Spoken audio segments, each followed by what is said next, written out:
लाहौर शहर विच बारिश की हुई नवाज लीग की तरक्की के सारे दावे रुड़ खुड़ गए जिहड़े वो कई सालों तो कर रही सी।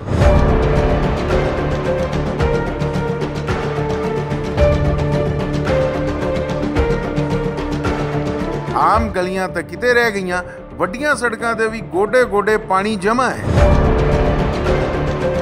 लाहौर को अब तो लाहौर कहते हैं पेरिस बन गया, लाहौर पेरिस बन गया, लाहौर पेरिस बन गया। जिस शहर नूं पेरिस बनाउण दा दावा कीता जांदा सी, अज वो वीनस बनिया नजर आउंदा है, जिथे रेस्क्यू वालियां बेड़ियां भी चला छड्डियां।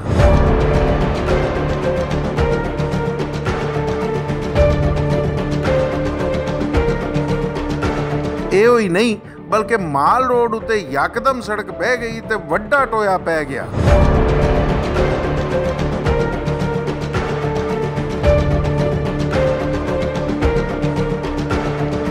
लुकाई का कहना है कि इस टोए ने नवाज लीग के लेख भी मिट्टी कर दिते ने। हुण उहदे लई चोणां 'च जाना बहुत मुश्किल है।